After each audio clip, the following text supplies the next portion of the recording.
வணக்கம். இன்னைக்கு gold, silver, crude oil and DX உடைய டெக்னிக்கல் அனலைசிஸ் பார்க்கலாம். இந்த வீடியோக்குள்ள போறதுக்கு முன்னாடி இந்த தளத்தை சப்ஸ்கிரைப் பண்ணாம இருந்தீங்கன்னா சப்ஸ்கிரைப் பண்ணிங்க. கூடவே பெல் ஐக்கானை கிளிக் பண்ணிக்கங்க. இன்னைக்கு சாயந்தரம் நமக்கு பார்த்தீங்கன்னா CAD உடைய ஜிடிபி இருக்கு. அதுக்கப்புறம் யுஎஸ் உடைய core BCE personal consumption and expenditures உடைய இண்டெக்ஸ் இருக்குது. நமக்கு இப்போ மதியம் 2:30 மணிக்கு மேலே பார்த்தீங்க அப்படின்னா ஈரோப்புடைய இன்ஃப்ளேஷன் ரேட் வந்தது. அது ரெண்டுமே இங்கே பார்த்தீங்கன்னா உங்களுக்கு தெரியும் ஒரு பாசிட்டிவான வைப்பில் தான் முடிஞ்சிருக்கு. ஸோ இது வந்து ஒரு டிஎக்ஸ்ஐக்கு ஒரு நெகட்டிவான சைன். அதனால தான் இப்போ மார்க்கெட் கீழே இறங்கிட்டு இருக்காங்க. இப்போ வரக்கூடிய இந்த டேட்டா பெரிய சேஞ்சில் வரப்போகிறது கிடையாது. ஆல்மோஸ்ட் எக்ஸ்பெக்ட் பண்ணுறது வந்து நமக்கு வந்து ஃபெட்டுடைய இன்ட்ரெஸ்ட் ரேட் வந்து இப்போ ஜூனில் கிடையாது அப்படிங்கிறது ஆல்மோஸ்ட் தெரிஞ்சிருச்சு. Fed interest rate. அதனால வந்து இந்த பிசி வந்து அவ்வளோ பெரிய இம்பேக்ட் வந்து டேட்டாவாக கொடுக்காது. பட் மார்க்கெட்டில் இருக்கக்கூடிய பையர் சிலருடைய ப்ரெஷருக்கு இது மாறும். ஸோ ஃபர்ஸ்ட் டிஎக்ஸ் உடைய சார்ட் பார்த்துடலாம். ஸோ டிஎக்ஸை பொறுத்த வரைக்கும் பார்த்தீங்க அப்படின்னா மார்க்கெட் வந்து அந்த சப்போர்ட் லெவல் எடுத்த மார்க்கெட் வந்து இப்போ அதே சப்போர்ட்டுக்கு வரான். நல்லா பார்த்தீங்கன்னா தெரியும். இந்த ட்ரெண்ட் லைன் வந்து நமக்கு வந்து அப் ட்ரெண்டில் தான் மார்க்கெட் மூவ் ஆகிட்டு இருக்கு. ஓகே. ஸோ இங்கே வர்றது வந்து ஒரு கரெக்ஷனான செல் மட்டும்தான். இந்த செல் இங்கே சப்போர்ட் எடுத்துட்டு மார்க்கெட் நல்லா டேக் ஆஃப் பண்ண முடியல. ஸோ இங்கே இருக்கக்கூடிய ரெசிஸ்டன்ஸ்க்கு ப்ரைஸ் என்ன பண்ணுறான், மேலே போகிறான், தொடுறான், மேலே போகிறான். கிட்டத்தட்ட ஆல்மோஸ்ட் இது எப்படி வைக்கலாம்னா ஒரு ட்ரையாங்கிள் மாதிரி வச்சுக்கலாம். ஒரு இடத்துல மார்க்கெட் வந்து ஒரு குறிப்பிட்ட ஹை லோஸ்க்கு மேலே மார்க்கெட் பாஸ் பண்ணி ட்ரெண்டிங் ஆக மாட்டேது. இதை வந்து சைட்வே ட்ரெண்டிங்பாங்க. அதாவது ப்ரைஸ் போய் இந்த ஹையை பிரேக் பண்ணுவான், ஆனால் மார்க்கெட் போக மாட்டான். திருப்பி இந்த லோவையும் பிரேக் பண்ண மாட்டான். இங்கே வந்து சப்போர்ட் எடுத்து மேலே போவான், திருப்பி இந்த ஹை மட்டும் பிரேக் ஆகும். ஸோ இந்த மாதிரி ஒரு சைட்வே ட்ரெண்டிங் மார்க்கெட்டாக தான் இப்போ மார்க்கெட் இருக்கு. சப்போர்ட் லெவலில் நின்று இதெல்லாம் நடந்துட்டு இருக்கு. ஃபர்ஸ்ட் டிஎக்ஸ்ஐ பொறுத்த வரைக்கும் நம்ம என்ன எதிர்பார்க்கணும், சப்போர்ட் லெவலில் நின்றுருக்கு. இங்கே இருக்கக்கூடிய ட்ரெண்ட் லைனுக்கு மார்க்கெட் பர்ஃபெக்டாக ரெஸ்பெக்ட் பண்ணிட்டு இருக்கு. ஸோ மோர் மோர் டைம்ஸ் ட்ரெண்ட் லைன் வந்து டச் ஆகும்போது இட் பிகம்ஸ் வீக்கர்மாங்க. அதாவது பல முறை ஒரே இடத்துல மார்க்கெட் பல முறை சப்போர்ட் எடுத்துக்கிட்டே இருக்கும்போது அந்த சப்போர்ட் அது வந்து ஸ்ட்ரைட்டான சப்போர்ட்டாக தான் இருக்கணும். எனக்கு இப்படி வந்து ஸ்ட்ரைட்டான சப்போர்ட்டாக இருக்கணும் அப்படின்லாம் அவசியம் இல்லை. கிராஸ் சப்போர்ட்டாக இருந்தாலும் மார்க்கெட் பல முறை அந்த லைன் எடுக்கும்போது பையரோட இன்ட்ரெஸ்ட் வந்து அங்கே கிரியேட் ஆகிட்டே இருக்கும். இம்மிடியேட் அது வந்து ஃபேக்காக உடையறதுக்கும் வாய்ப்புகள் இருக்கும். ஸோ அந்த ஸ்ட்ரெச்சர்ஸ் இங்கே நடக்கலாமா அப்படின்னா வாய்ப்புகள் இருக்கு. ரெண்டாவது நம்ம ஒரு 4 ஹவரில் போய் பார்க்கலாம்.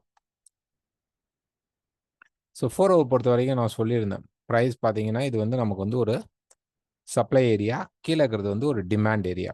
ஸோ இந்த சப்ளை இங்கே இருக்கும்போது எதிர்பார்த்தோம் மேலே இருக்கிற சப்ளைக்கு போனோடனே மார்க்கெட் ஃபால் ஆகணும்னு. இன்னும் கொஞ்சம் மார்க்கெட் பார்த்தீங்க அப்படின்னா மேலே கொஞ்சம் ஸ்பிக் பண்ணிட்டு ப்ரைஸ் இப்போ கீழே வந்துட்டுருக்கு. ஸோ இப்போ எங்கே வந்துட்டுருக்கான் அப்படின்னா ஆல்மோஸ்ட் டிமாண்ட் ஏரியாவுக்கு வரப்போகிறோம். டிமாண்ட் ஏரியா பக்கத்தில் இருக்குது. ஸோ இப்போ மார்க்கெட் வந்து டிமாண்ட் எடுக்க போகிறானா அல்லது சப்ளை எடுக்க போகிறானா? இது ஆல்ரெடி ஒரு சப்ளை எடுத்த மார்க்கெட், இது ஒரு டிமாண்ட் எடுக்கிற மார்க்கெட். ரெண்டாவது இந்த மார்க்கெட்டுடைய டச்சஸ் அப்படின்னு நம்ம பார்க்கும்போது ப்ரைஸ் வந்து இங்கேருந்து ஒரு ரேலி போயிடுக்கான், கீழே வந்திருக்கான், திருப்பி இங்கே ரேலி போயிருக்கான், கீழே வந்துட்டு இருக்கான். ஸோ இதே ஏரியாவுக்கு ப்ரைஸ் வந்து டச் பண்ணும்போது நமக்கு ஒன் மோர் புஷ் ஹையர் இருக்கிறதுக்கு சான்சஸ் வந்து ரொம்ப ரொம்ப ஹியூஜாக இருக்கும். இன்னொரு பக்கம் பார்த்தோம் அப்படின்னா மார்க்கெட் வந்து பக்காவாக இந்த ரெசிஸ்டன்ஸை வந்து டச் பண்ணிட்டு தான் ப்ரைஸ் இப்போ கீழே இறங்கிட்டு இருக்கு. ஒரு நல்ல ரெசிஸ்டன்ஸ் இந்த பர்டிகுலர் ஹை அண்ட் லோக்குள்ள தான் ப்ரைஸ் வந்து ஒரு ரேஞ்சை கிரியேட் பண்ணிட்டு இருக்கான், சைட் வேஸை கிரியேட் பண்ணிட்டு இருக்கான். ஸோ மார்க்கெட் பாட்டம் உடைக்கிறதுக்கும் வாய்ப்பு இருக்குது. இது ஒரு டைலமோ, நமக்கு வந்து சப்ளையில் உடைச்சி மார்க்கெட் மேலே போக போகிறானா அல்லது டிமாண்ட் உடைச்சி கீழே வர போகிறானா அப்படிங்கிறத நம்ம பார்க்கணும். ஸோ இந்த பாட்டம் அப்படிங்கிறது நமக்கு ரொம்ப ரொம்ப இம்பார்ட்டண்டான பாட்டம். இப்போ இந்த பாட்டம் பிரேக் பண்ணிட்டா ப்ரைஸ் வந்து மேற்கொண்டு கீழே வர்றதுக்கான ஹை ப்ராபபிலிட்டிஸ் அதிகமாக இருக்கும். ஸோ ரேஞ்ச் மார்க்கெட்டுக்குள்ளே இருக்குது. டிஎக்ஸ்ஒய் ட்ரெண்டிங் ஆக மாட்டேங்குது.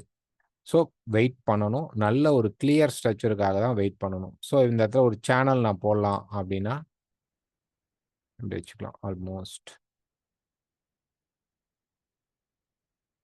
அப்போ இந்த இடம் இந்த பர்டிகுலர் லோ அப்படிங்கிறது வந்து நமக்கு வந்து 104.40 பக்கமாக வரும் பொழுது நமக்கு ஒரு நல்ல சப்போர்ட் இருக்கும். அது வரைக்கும் கொஞ்சம் டீப்பாக இறங்கிட்டு தென் ப்ரைஸ் இதில் இருக்கும். ஸோ இந்த டாப் பிரேக் ஆகணும் அல்லது இந்த பாட்டம் சேனல் பிரேக் ஆகணும். இது ரெண்டில் எது பிரேக் ஆகுதோ அப்போ தான் நம்ம வந்து அந்த ட்ரெண்ட்குள்ளே போகிறது பர்ஃபெக்டாக இருக்கும். Next oil.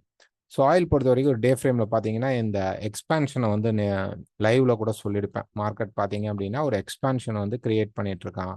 ஸோ ப்ரைஸ் பார்த்தீங்கன்னா இந்த மாதிரி டாப்பும் இந்த மாதிரி பாட்டமும் உடச்சிக்கிட்டே இருக்கான். ஸோ இந்த ப்ரைஸ் இங்கே இருக்கும் பொழுது ஆல்மோஸ்ட் இங்கே வரும் பொழுது நம்ம சொல்லிட்டோம் இந்த இடத்துல எங்கே செல் கிடைச்சாலும் செல் ட்ரை பண்ணுங்க அப்படின்ட்டு. இப்போ ப்ரைஸ் வந்து கீழே வந்துட்டு இருக்கு.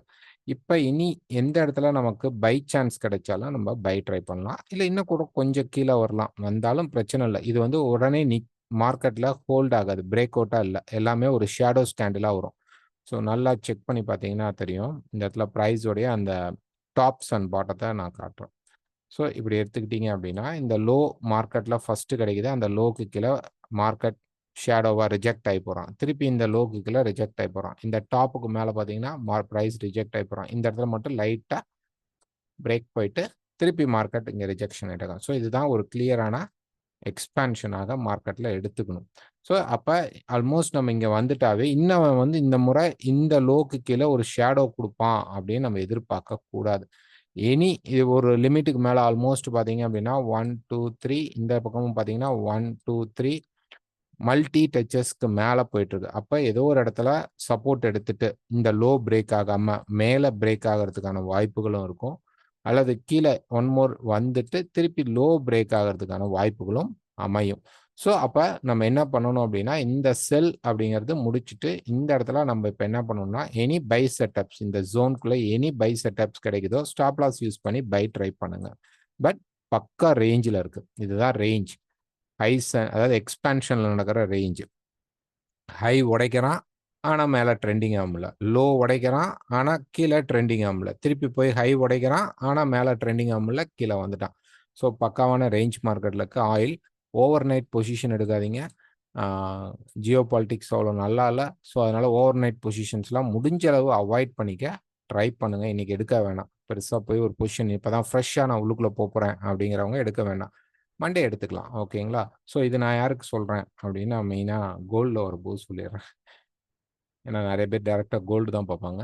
ஸோ அதனால் கோல்டில் சொல்லிடுறேன். ஸோ சில்வர் பொறுத்த வரைக்கும் பார்த்தீங்க அப்படின்னா சில்வரில் இப்போ நமக்கு என்ன நடந்துட்டு இருக்கு அப்படின்னு பார்த்தீங்கன்னா இந்த டாப்ஸ் ஒரு நல்ல டபுள் டாப்க்கான ஃபார்மேஷன் இருக்கு, இல்லைன்னு சொல்ல. பட் நமக்கு இந்த லோ பிரேக் ஆகும்போது தான் நமக்கு ஒரு கன்ஃபர்மேஷன் வரும். அதுக்கப்புறம் மார்க்கெட் அப்படியே வந்துட்டு ஒரு ட்ரெண்டிங் ஆகி ப்ரைஸ் கீழே வரதுக்கான வாய்ப்புகள்லாம் அமையும். பட் இன்னும் கன்ஃபார்ம் ஆகலை. ஒரு ஃபார்மேஷன் ஒரு ஹைக்கு மேலே போக முடியாமல் மார்க்கெட் ஒரு கரெக்ஷன் ஃபால் வந்திருக்கு. இப்போ இந்த இடம் பாருங்க இப்படி வந்திருக்கும். ஸோ ப்ரைஸ் வந்து உடஞ்சி ஒரு கரெக்ஷன் எடுத்து வந்திருப்போம். அதே செட்டப் இங்கே வரலாமா? தாராளமாக வரலாம். இன்னும் ஃபார்ம் ஆகலை. இந்த இடத்துல எப்படி ஒரு பிரேக் அவுட் நடந்திருக்கோ அதே மாதிரி பிரேக் அவுட் நமக்கு இந்த இடத்துல தேவை. இந்த இடத்துல ஒரு நல்ல கேண்டில் வந்து பிரேக் பண்ணணும். இந்த மாதிரி ஒரு கேண்டில் ரெட் கேண்டில் வந்து நல்ல ஒரு ரெட் கேண்டில் வந்து பிரேக் பண்ணால் அப்போ தான் இங்கே ஆக்டிவேட் ஆகும். இப்போ வரைக்கும் இல்லை. மார்க்கெட் டாப்பில் போய் இப்போ ரிஜெக்ட் ஆகிட்டு இருக்கு அப்படின்னு வேணால் நம்ம எடுத்துக்கலாம். இப்போ ஒரு 4 ஹவர் ஃப்ரேம் எடுத்துக்கும் போது ப்ரைஸ் பார்த்தீங்க அப்படின்னா இந்த இடத்துல இப்போ இருக்கும். இந்த டாப்புக்கு இந்த டாப். ஓகேங்களா? ஸோ இப்போ ப்ரைஸ் வந்து சப்போர்ட் எடுக்க ட்ரை பண்ணுறான். ஒரு நல்ல இடத்துல சப்போர்ட் எடுக்க ட்ரை பண்ணுறான். ஒன்று எங்க அப்படின்னா இந்த ட்ரெண்ட் லைன் பிரேக் இருக்கு. இந்த ட்ரெண்ட் லைன் இது வரைக்கும் இந்த ட்ரெண்டு இங்கேருந்து ஆரம்பித்த ட்ரெண்டில் பிரேக்கே ஆகாத மார்க்கெட் இப்போ வந்து நமக்கு ஒரு பிரேக் கொடுத்துருக்கான். ஒன்று. ரெண்டாவது பார்த்தீங்க அப்படின்னா மார்க்கெட்டுடைய சப்போர்ட் லெவல் அப்படின்னு பார்த்தீங்க அப்படின்னா நல்ல ஒரு சப்போர்ட் லெவல் அப்படின்னா நமக்கு இதுதான். இந்த பாட்டம் வரைக்கும் இருக்கக்கூடிய இந்த லெவல் தான் நமக்கு வந்து ஒரு நல்ல சப்போர்ட் லெவல். பட் இதுவும் எடுத்துக்கலாம். சிம்பிளாக பார்த்தீங்கன்னா ரேலி பேஸ்ட் ரேலியில் இந்த மார்க்கெட் வந்து இந்த இடத்துல ஒரு சின்ன சப்போர்ட் நமக்கு கிரியேட் ஆகும், இல்லைன்னு சொல்ல முடியாது. இது வந்து ஒரு நல்ல சப்போர்ட். ஸோ இது இந்த ஜோன்லையுமே பை ஆகலாம். பைக்கான ஃபுல் ப்ரெஷர் இருக்குது மார்க்கெட்டில். பட் ட்ரெண்ட் லைன் பிரேக் ஆகிருக்கு, டாப்ஸ் நமக்கு ரிஜெக்ட் ஆகிருக்கு. ஸோ இப்போ வந்து ஒருவேளை ப்ரைஸ் கொஞ்சம் மேலே போயிட்டு ரெசிஸ்டன்ஸ் எடுத்தால் நம்ம செல் போகலாம். இங்கே இப்போ பை தான் ட்ரை பண்ணணும். அப்போ இன்னைக்கு இப்போ வரக்கூடிய நியூஸ்க்கு ப்ரைஸில் வந்து பார்த்தீங்கன்னா ஒரு 1 ஹவர் அந்த மாதிரி போகலாம். ஸோ ஒரு 1 ஹவர் அந்த மாதிரி இடங்கள்ல பார்த்தீங்க அப்படின்னா ப்ரைஸ் வந்து கொஞ்சம் கீழே வரும். ஓகே, ஆல்மோஸ்ட் இந்த லெவல்ஸ் கீழே வரும். இந்த லெவல்ஸ் கீழே வரும். இந்த லெவல்ஸ் கீழே வரும்போது கீழே இருக்கிற பாட்டமை ஸ்டாப் லாஸாக வச்சு நம்ம ஒரு பை ட்ரை பண்ணலாம். அந்த பை ஆல்மோஸ்ட் இந்த லெவல் வரைக்கும் போகிறதுக்கான வாய்ப்புகள் இருக்கும். ஸோ இந்த லெவல் என்ன? இது வந்து மேலே இருக்கக்கூடியது 31.68 அப்படிங்கிறது. இப்போ நம்ம என்ட்ரி எடுக்கலாம்னா 31.05 இருந்து 31க்குள்ள நமக்கு வந்து என்ட்ரி கிடைச்சா எடுக்கலாம் வித் ஸ்டாப் லாஸ். நான் சொல்கிறேன் இந்த பாயிண்ட், ஏன் நான் பாயிண்ட்டை சொல்லாமல் இப்போ சொல்கிறேன் அப்படின்னா, உடனே இங்கே வந்துச்சு பை பண்ணிட்டேன் அப்படின்னு உடனே கேட்பாங்க. அதனால பண்ணாதீங்க அப்படின்னு சொல்கிறோம். ஏன்னா இது வந்து ரொம்ப ரொம்ப ரிஸ்கி பை. ரீசன் என்ன அப்படின்னா, இந்த மார்க்கெட்டோடைய ட்ரெண்ட் அப்படிங்கிறது வந்து இப்படி வச்சோம் அப்படின்னா ட்ரெண்டோடைய ரெசிஸ்டன்ஸ்லையும் போய் கரெக்டாக இருக்குது. அட்லீஸ்ட் நமக்கு வந்து இந்த ட்ரெண்ட் லைன் இப்படி பிரேக் பண்ணிட்டு இப்போ கீழே வந்துட்டு இருந்தா கூட ஒரு கேரண்டீடாக செல் போகலாம், பை எடுக்கலாம் அப்படின்னு சொல்லலாம். ஓகேங்களா? ஸோ இது இப்போதைக்கு பொறுத்த வரைக்கும் மார்க்கெட்டில் வந்து இந்த சப்போர்ட் லெவல்லையும் இருக்குது. ரெண்டாவது இந்த ட்ரெண்ட் லைனும் இன்னும் நமக்கு பிரேக் நடக்கலை. ஓகேங்களா? ஸோ இப்போ ரெசிஸ்டன்ஸில் தான் இருக்கிறோம். அப்போ இதுக்குள்ளே மார்க்கெட் அரெஸ்ட் ஆகிறான். அப்போ இந்த இடத்துல 31 ரேஞ்ச் 31.05லேருந்து 31 ரேஞ்சில் நீங்கள் என்ட்ரி எடுத்தீங்க அப்படின்னா பாட்டத்தை நீங்கள் ஸ்டாப் லாஸாக வச்சுக்கிட்டு இம்மிடியேட்டாக மார்க்கெட்டில் ஒரு புஷ் வரும்போது நீங்கள் வந்து உங்கள் ஸ்டாப் லாஸை ட்ரையல் பண்ண ஆரம்பிக்கணும். டார்கெட்டை புக் பண்ணுறத விட ஸ்டாப் லாஸை ட்ரையல் பண்ணி எடுக்கலாம். இல்லை ப்ரைஸ் வந்து கீழே வரும் பொழுது வந்து இந்த இடத்துல நான் ஒரு கன்ஃபர்மேஷன் பார்க்கலாமான்னா தாராளமாக பார்க்கலாம். கன்ஃபர்மேஷன் பார்த்துட்டே நீங்கள் இங்கே என்ட்ரி எடுக்கிறது இன்னும் பெஸ்ட் சாய்ஸாக இருக்கும் சில்வர் பொறுத்த வரைக்கும். இன்னொரு பாயிண்ட், சில்வருடைய இப்போ இருக்கக்கூடிய லேட்டஸ்ட் ட்ரெண்ட் மூவ் என்ன? ஓகே, ஒரு 1 hour பேஸ் பண்ணி நம்ம பார்க்கும்போது ப்ரைஸ் வந்து இங்கேருந்து ஒரு ரேலியில் போன மார்க்கெட் இப்போ பார்த்தீங்க அப்படின்னா ப்ரீவியஸ் இந்த சப்போர்ட் லைனில் நமக்கு ரெசிஸ்டன்ஸ் எடுத்து இறங்கியிருக்கான். அப்போ ப்ரீவியஸ் இந்த சப்போர்ட்டோடைய லைனில் இப்போ ரெசிஸ்டன்ஸ் எடுக்கலாம்னா தாராளமாக இருக்குது. அதனால தான் நான் சொல்கிறேன் இந்த மார்க்கெட்டில் இன்னும் ட்ரெண்ட் லைன் வந்து நமக்கு ப்ராப்பராக பிரேக் நடக்கலை. இல்லை நான் வந்து ஒரு ட்ரெண்டுக்குள்ளே போகணும், நல்ல ட்ரெண்டுக்குள்ளே போகணும்னா இங்கே வந்துட்டா கூட இந்த இடத்துல நான் எடுக்கலை, செகண்ட் ஆப்ஷன் சொல்கிறேன், இங்கே எடுக்கலை, அவ்வளோ ரிஸ்கியாக நான் எடுக்கலை அப்படின்னா வெயிட் பண்ணுங்கள். இந்த ட்ரெண்ட் லைன் பிரேக் ஆனதுக்கு அப்புறம் நீங்கள் ட்ரெண்ட் லைனில் என்ட்ரி எடுங்க. ஓகேங்களா? ஒருவேளை இங்கேருந்து நேராக ப்ரைஸ் வந்து இங்கே நிற்காம உடச்சிட்டான் அப்படின்னா நமக்கு இப்போ ஹையர் ஃப்ரேம்குள்ளே நம்ம போவோம். ஹையர் ஃப்ரேமில் இருக்கக்கூடிய அந்த டபுள் டாப் ஆக்டிவேட் ஆக போகிறான். சில்வர் வந்து அப்கமிங்கில் நமக்கு ஒரு ஃபால் ஆகிறதுக்கான வாய்ப்பு இருக்கிறதுக்கு சான்சஸ் வந்து ரொம்ப ஹையராக இருக்கும். 30 உடச்சி மார்க்கெட் கீழே வர்றதுக்கான வாய்ப்புகள் ஹையராக இருக்கும். ஸோ இப்போ ட்ரெண்ட் பிரகாரம் ஒரு ஷார்ட் டேர்ம் ட்ரெண்ட் அப்படிங்கிறது செல்குள்ளே தான் இருக்கு. Next gold. ஸோ கோல்டு பொறுத்த வரைக்கும் ஒரு டே ஃப்ரேமில் போய் பார்த்தோம் அப்படின்னா மார்க்கெட்டோடைய ட்ரெண்ட் என்ன அப்படின்னு பார்த்தீங்கன்னா மார்க்கெட்டோடைய ட்ரெண்ட் அப்படிங்கிறது பக்காவான பை, அதில் எந்த மாற்றமும் இல்லை. பார்த்தீங்கன்னா ஒரு பெரிய ஃபாலுக்கு அப்புறம் மார்க்கெட் இறங்கிட்டு இங்கே நமக்கு வந்து ஒரு டபுள் பாட்டத்துக்கான ஒரு சின்ன ஃபார்மேஷன் இருக்குது. கண்டிப்பாக நமக்கு வந்து 65 அப்படிங்கிறது ஒரு மேஜரான லெவல். ஸோ நான் அந்த இடத்துல ஒரு 65 அப்படிங்கிறத ஒரு சும்மா ஒரு மார்க் பண்ணி வைக்கிறேன். இந்த 65ங்கிறது டபுள் பாட்டத்தை ஆக்டிவேட் பண்ணக்கூடிய ஒரு முக்கியமான லெவல். இந்த 65ங்கிற லெவல் இப்போ இங்கேருந்து மார்க்கெட் இந்த ஹையை உடைப்பானா 2450 அந்த டாப்பை உடைப்பானா 2450ங்கிற இந்த டாப்பை உடைப்பானா அப்படின்னு நம்ம கேட்டோம் அப்படின்னம்னா உடைக்கிறதுக்கு பவர் எடுக்கணும் அப்படின்னா இங்கே நமக்கு கீழே ப்ரைஸ் வராமல் இந்த 65 பிரேக் பண்ணால் we can go for a long drive, ஒரு பெரிய டிரைவுக்கு போகிறதுக்கு ஏற்பாடு பண்ணலாம். ஒன்று. இப்போ ப்ரைஸ் பார்த்தீங்க அப்படின்னா ஒரு பெரிய ஃபாலுக்கு அப்புறம் கன்சால்டேஷன் ஒரு ஷார்ட் டேர்மாக ரைஸ் ஆகி டக்குன்னு ட்ராப் ஆகி திருப்பி இப்போ ரைஸ் ஆகிறதுக்கு வாய்ப்புகள் கொடுத்துட்ருக்கு. இப்போ ஒரு 4 hour பொறுத்த வரைக்கும் ப்ரைஸ் பார்த்தீங்க அப்படின்னா இங்கே நேற்று வந்து நம்ம வந்து ஒரு சார்ட் போட்டிருந்தோம். இது ரிஜெக்ஷன். ஸோ இங்கேருந்து ஒரு பை அப் டு 50 வரைக்கும் நமக்கு எதிர்பார்த்துருந்தோம். அங்கே போய் இப்போ கன்சால்டேட் நடந்துட்டுருக்கு. ஸோ இது மேலே ரேலி ஆகணுமா அப்படின்னு கேட்டால் கண்டிப்பாக ஆகணும். பட் 2355 அப்படிங்கிற லெவல் ரொம்ப ரொம்ப இம்பார்ட்டண்டான ஒரு லெவல். 65ங்கிறது நமக்கு ரொம்ப இம்பார்ட்டன்ட் லெவல். இந்த 55 அப்படிங்கிறதும் இம்பார்ட்டண்டான லெவல். ஸோ ப்ரைஸ் இங்கே போகும்போது ப்ரைஸ் வந்து நிற்க முடியல, இந்த இடத்துல ஒரு ரெசிஸ்டன்ஸ் ஸ்ட்ராங்காக எடுத்துட்டான் அப்படின்னா மார்க்கெட் ஸ்டார்ட் ஃபாலிங். இன்னும் கன்ஃபார்ம் ஆகலை, மார்க்கெட்டு வந்து கீழே விழுகுமா அப்படின்னா கன்ஃபார்மாக ஒரு லாங் ட்ரெண்ட் மேஜர் ட்ரெண்ட் என்ன அப்படிங்கிறத நான் தெளிவாக சொல்லிடுறேன். ஒரு மேஜராக நம்ம பார்க்கும்போது மேஜரோடைய ட்ரெண்ட் என்ன அப்படின்னு பார்த்தோம்னா இட்ஸ் பை ட்ரெண்ட், அதில் எந்த மாற்றமும் இல்லை. ஓகேங்களா? இப்போ இன்டர்மீடியட் ட்ரெண்டு கூட பை தான். பட் இப்போ வந்து ரொம்ப ரொம்ப குட்டி மைனர் ட்ரெண்ட் மாதிரி ஒன்று வச்சுக்குவோம். இந்த சின்ன ஸ்மால் ட்ரெண்ட், ஓகேங்களா, அதுக்குள்ளே நடக்கக்கூடிய சப் ட்ரெண்ட்ஸ் ஆர் ஸ்மால் ட்ரெண்ட்ஸ்ன்னு சொல்லலாம். புரிகிற மாதிரி பாஷையில் சொல்கிறேன். டெக்னிக்கலாக அது பேர் ஸ்மால் ட்ரெண்ட்ஸ் கிடையாது, பட் உங்களுக்கு புரியறதுக்காக சொல்றேன். ஸோ இந்த மாதிரி ஒரு ஸ்மால் ட்ரெண்ட் அப்படிங்கிறது என்னவா இருக்கு அப்படின்னு பார்த்தீங்கன்னா, நேத்து இது செல்லாக வந்துருச்சு. ஐ மீன் கரெக்ஷன் செல். ஷார்ட் டெர்ம்ஸ் அப்படின்னு வச்சுக்கலாம். ரொம்ப ரொம்ப ஷார்ட் டெர்ம் ட்ரெண்ட் என்னவா இருக்குன்னா செல் ஆயிடுது. மேஜர் ட்ரெண்ட் ஒரு லாங் பொசிஷன் எடுக்கிறதுல பைல தான் இன்னமும் இருக்கான். ஸோ அந்த ட்ரெண்ட் எங்க இருக்கு? அந்த ட்ரெண்ட் என்ன அப்படின்னு நம்ம பார்த்தோம் அப்படின்னோம்னா இதுதான். இந்த பாயிண்ட்ஸ் தான்.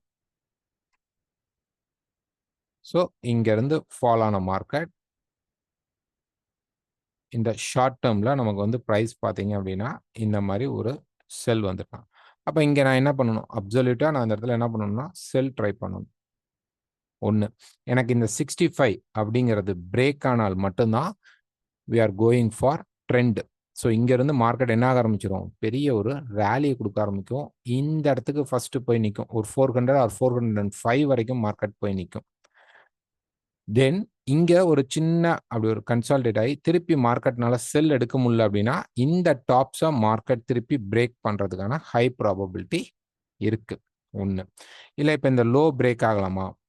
தாராளமாக பிரேக் ஆகலாம். பிரேக் ஆகிட்டா இன்னமும் நமக்கு வந்து ஒரு சூப்பர், எங்கே வேணாலும் மார்க்கெட் ஒரு ஹைஸ் இப்போ இருக்கக்கூடிய இந்த டாப்ஸ் நமக்கு 65 மாதிரி இந்த டாப்ஸ் ரொம்ப இம்பார்ட்டன்ட் ஆகிடும். எங்கே பிரேக் அவுட் நடந்தாலும் we can go for long buy, பெரிய பை. இப்போ இந்த மாதிரி ஒரு ஃபாலை பார்த்துருக்கோம். அதே மாதிரி ஒரு பை நல்லா பார்க்கணும் அப்படின்னா நமக்கு இப்போ 65 பிரேக் பண்ணணும். இல்லை இன்னும் மார்க்கெட் கீழே வருது அப்படின்னா அஃப்கோர்ஸ் கீழே தான் நல்ல சப்போர்ட்டே இருக்கு. 2320க்கு கீழே 2300 வரைக்கும். இப்போ இங்கேருந்து ஒரு ஃபால் நடக்குது அப்படின்னா 2300 வரைக்கும் நடக்க சான்சஸ் இருக்கு. பட் கன்ஃபார்ம் ஆகலை. Not a clear confirmation. So இப்போ கோல்டில் அந்த அளவு பையிங் ப்ரெஷர் இல்லை அப்படின்னா கூட யூஎஸ்க்கு வரக்கூடிய டேட்டா பாசிட்டிவாக அமைஞ்சிருச்சு அப்படின்னா மட்டும்தான் இந்த ப்ரைஸ் கீழே வரும். இல்லை டேட்டாவும் நெகட்டிவ் அப்படின்னா நமக்கு இந்த இடத்துல ஒரு சைடுவே மார்க்கெட்டாக மட்டுமே அமையும். என்ன நடக்கும் அப்படின்னா நியூஸ் வந்தானே அப்படி இப்படின்னு போயிட்டு இங்கே நினைக்கும். நான் இப்போ தான் ஃப்ரெஷ் பொசிஷன் போகிறேன். நான் ஆக்சுவலாக இன்னைக்கு பொசிஷன் எடுக்க மாட்டோம். ஏன் அப்படின்னா ஜியோ பாலிட்டிக்ஸில் வந்து பார்த்தீங்கன்னா ரொம்ப ஒரு டென்ஷனான சுச்சுவேஷன் போயிட்டுருக்கு. எதுவுமே வந்து பெருசாக ட்ரிகர் ஆகலை அப்படின்னா ட்ரிகர் ஆகிறதுக்கான அனைத்து சோர்ஸஸுமே மார்க்கெட்டில் இருக்குது. ஸோ அப்போ ஒரு இன்வெஸ்டருடைய லெக் இங்கே வரும். ஸோ 65க்கு அப்புறம் அதை மேலே எடுத்துகிட்டு போகிறது அப்படின்னு தான் இந்த ஜியோ பாலிட்டிக்கோடைய டென்ஷனில் வந்து நம்ம கொண்டு போகலாம். 65க்கு மேலே நல்லா க்ளோஸ் பண்ணி மார்க்கெட் மூவ் ஆக ஆரம்பிச்சுட்டா கண்டிப்பாக இந்த ஹையை இன்னொரு முறை மார்க்கெட் பிரேக் பண்ணுறதுக்கான ஹை ப்ராபபிலிட்டி இருக்குது. கீழே அதே மாதிரி 260, இது வந்து 365, 260 உடையிற வரைக்குமே மார்க்கெட்டில் செல் நம்ம எதிர்பார்க்க கூடாது. முழுக்க முழுக்க நம்ம பை சைடில் தான் இருக்கணும். ஓகேங்களா? இந்த இடத்துல இது எனக்கு தெரிஞ்சு ஒரு கன்சால்டேஷன் மோடாக தான் இருக்கும். நேற்று பார்த்தீங்கன்னா இங்கே நம்ம ஒரு 32 லெவல்ஸில் மார்க்கெட்டில் பை ட்ரை பண்ணோம். பட் நமக்கு அந்த என்ட்ரி கிடைக்கல. எக்ஸாக்டாக ப்ரைஸ் பார்த்தீங்க அப்படின்னா ஒரு 32.07 வரைக்கும் லோ வந்துட்டு மார்க்கெட் வந்து நேற்று வந்து நியூஸ் அப்போ மேலே 50க்கு போயிட்டான். ஸோ இதை சேஸ் பண்ணக்கூடாது. இப்போ அதுக்காக நான் இங்கே போய் செல் பண்ணவும் கூடாது, வெயிட் பண்ணணும். ஏதாவது ஒரு கன்ஃபர்மேஷன் மார்க்கெட் ஸ்டக் ஆகுது இந்த இடத்துல. ஸோ ஒரு கிளியர் வியூ கிடைக்கும் போது நம்ம நெக்ஸ்ட் ஒரு பெரிய ரேலியோ ட்ராப்பையோ பிடிக்க ட்ரை பண்ணலாம். இங்கே ஃபால் ஆனாலும் பெரிய ஃபால் வராது அப்படின்னு நான் எக்ஸ்பெக்ட் பண்ணுறேன். வெயிட் பண்ணி பார்ப்போம். அடுத்தது வீக்லி ஃபோர்காஸ்ட் வரும். திருப்பி மண்டேலேருந்து உங்களுக்கு ரெகுலர் அப்டேட்ஸ் வரும். வேறு ஏதாவது டெக்னிக்கல் டவுட்ஸ் உங்களுக்கு இருந்தால் என்னுடைய நம்பருக்கு கால் பண்ணி கேளுங்க. தேங்க்யூ.